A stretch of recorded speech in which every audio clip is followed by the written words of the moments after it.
How do you really fast track getting informed, especially, when you're entering a totally new communication space? Today, we're diving into something that I think perfectly shows the incredible power of simple questions. It's more than just words.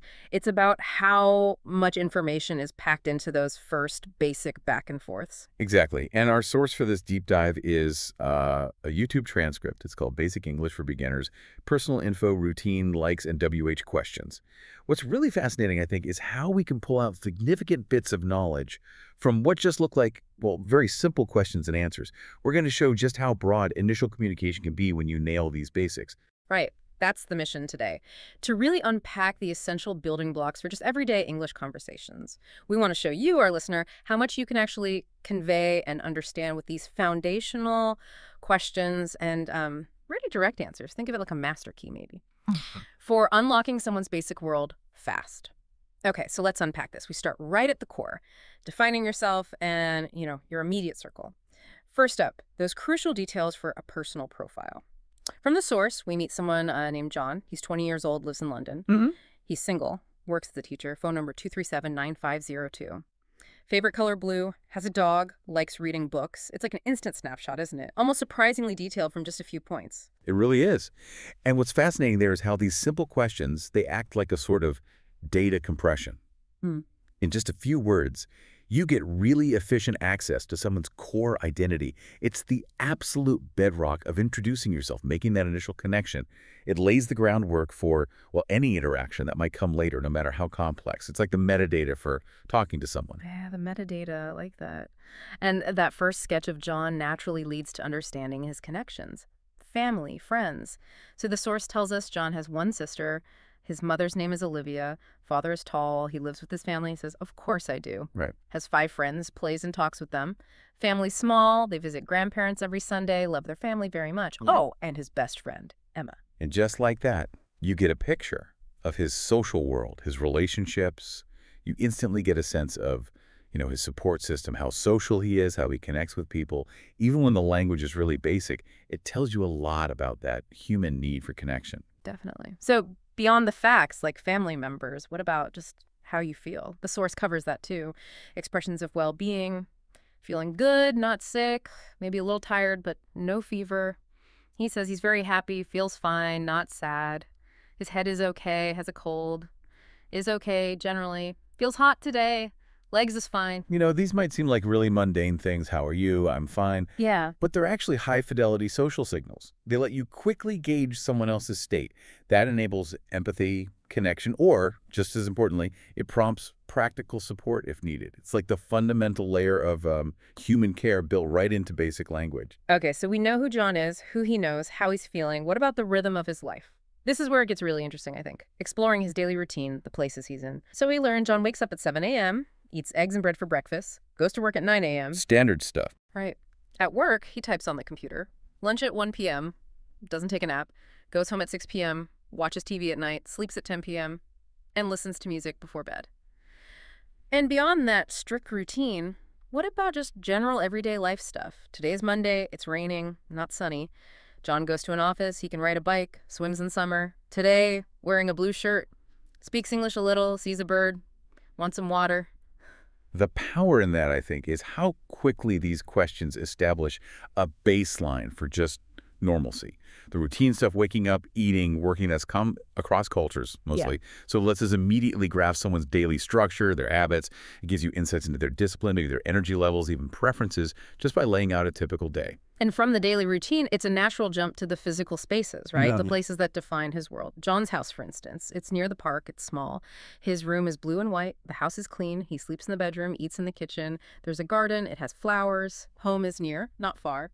Bathroom's next to his room, he lives in a big city. Then there's school and learning. Goes to school every day. School name is Greenhill, likes his teacher, says she's nice. Learns English and math, reads books daily, has a red bag. And for work. Office is very big, wears a blue uniform. Yeah, this really highlights that foundational need we all have to describe our environment from, your most personal space like your bedroom to public places like an office or school. It's absolutely critical for basic interaction, for navigation, for understanding someone's context. I mean, imagine trying to explain where you live or work without these basic descriptive tools. It's literally how we start to map out each other's worlds. Okay, so environment mapped. Now, what makes someone unique? Often it's their preferences, right? And how they describe things. Our source reveals John loves pizza. Okay, relatable. But dislikes sports and music. Favorite food is rice and chicken. Games he enjoys. Chess and cards. Likes dancing. Dislikes rain and cooking. Likes cats and dogs. Favorite movie is Frozen. A definite mix there. Yeah. Then shopping and food. Go shopping Saturday. Buys fruits, milk. Likes red apples. Drinks tea every day. Eats rice and fish for lunch. Buys food at the market. Loves cake described as sweet food. Mom cooks dinner. Likes bananas and mangoes. Oh, and the food is very hot. Temperature, presumably. Right, hopefully temperate. And clothes and colors come up too. Wears a red shirt, black shoes. His hat is green, not blue. Wears a jacket when it's cold. Socks are white. Has a red dress. Likes the shirt, calls it nice. Bag is pink, not yellow. Wears brown shoes. Likes the color green. It's quite specific. It is, and this brings up an important question, doesn't it? How do these really simple expressions of preference and these detailed descriptions of things like the specific color of a hat, how do they enrich the conversation? How do they help understanding? It's not just spitting out facts, it's adding, well, texture and personality to these basic exchanges. Right. You build a more vivid mental image of the person you're talking to. That's the subtle power of specific detail, even simple detail. Texture and personality. Yeah, that's a powerful way to put it. Okay, shifting our focus a bit now. Let's look at observations. The natural world and technology. Weather today. Described as very cold, but also sunny. Which is interesting. A curious juxtaposition in the source. Oh, yes. Maybe depends on where you're standing. Could be. It's cloudy now, it also says. John likes summer for the sun, wears a warm coat in winter, finds playing in snow fun. July is very hot, likes spring because flowers grow, likes the sound of rain. Current season is summer. So decent handle on seasons and weather phenomena. Right. And animals and nature. Loves animals. Has a dog, not a cat. Cow is black and white, likes fish. A lion is very big. Sees pretty flowers, bees make honey, frogs jump high. Basic nature facts. And finally, technology and objects.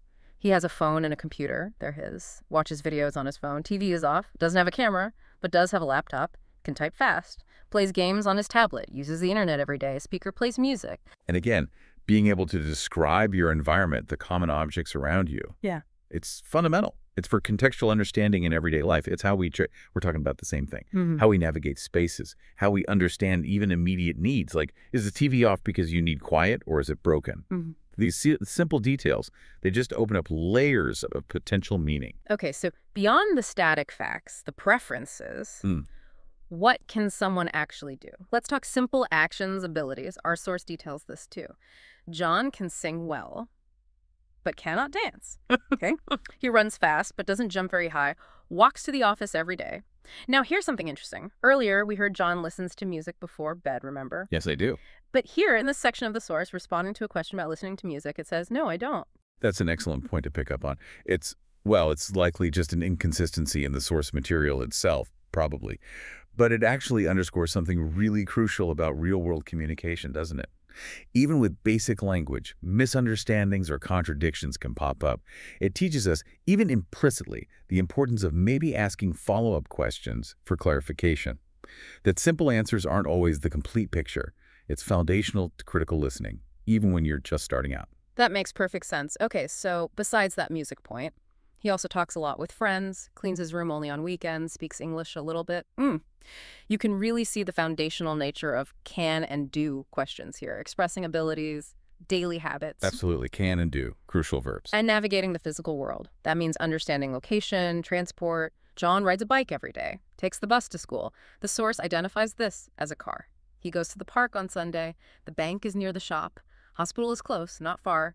Goes to the zoo, sees lions, monkeys there. Visits the library to read. The road is busy. Many cars. And mastering those questions about location, about transport, it's incredibly empowering for anyone, especially a learner. It fosters independence, comprehension in new places. It lets you ask for directions, figure out public transport, or just get your bearings in a new town. It's really how you start to move through the world on your own terms. Definitely. So finally, we arrive at the absolute building blocks. language itself, numbers in time. Current time is 3.00. John's number is 5. 3 apples exist. Today is Friday. Month is July. Date is July 23rd.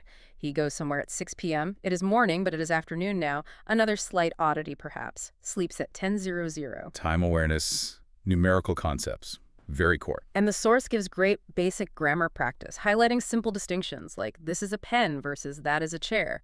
Demonstratives, possessives. This is your book. Yes, it is mine. Those are your shoes. Yes, they are. Spatial awareness. Where's your bag? It is here. Where is the cat? The cat is there. Proximity. Is this near? Is that far? Yes, it is far. And color ID. What color is this? It is red. Is that your hat? No, it is not mine. Simple structures, but they cover so much ground. Possession, location, identification. Exactly. And of course, the essential WH questions. They're covered thoroughly. For who? Who is she? She is my sister. For what is your name? My name is John. When? When is your birthday? It is in May. Where is your school? It is near the park. Why are you happy? I get a new toy. How are you? I am fine. And how old are you? I am 20 years old. More. What? What is your favorite sport? I like football. Another who? Who is your teacher? Mr. Lee is my teacher. Another where? Where do you live? I live in a small town. The classic 5 W's and an H. The investigator's toolkit, even at the basic level. Right. And lastly, yes-no questions and those short answers. Also fundamental. Examples like, are you hungry? Yes, I am. Are you tired? No, I am fine. Is he your brother? Yes, he is. Is she a doctor? No, she is a nurse. Can you help me? Yes, I can. Do you know him? No, I don't. Do you see the dog? Yes, it is cute. Is this your book? Yes, it is mine. Do you have a pencil? Yes, I have one. Are you ready? Yes, I am ready. So if we connect all this back to the bigger picture, the impact of mastering these fundamental question structures, these direct answers, it becomes really clear. It's not just about, memorizing phrases off a list. It's about getting hold of the universal keys, the core ways humans ask for information that unlock understanding in almost any situation, regardless of how complex the language gets later. These simple tools, they build the ability to actually engage in meaningful exchanges. Even if they're basic, they open up whole new worlds of understanding.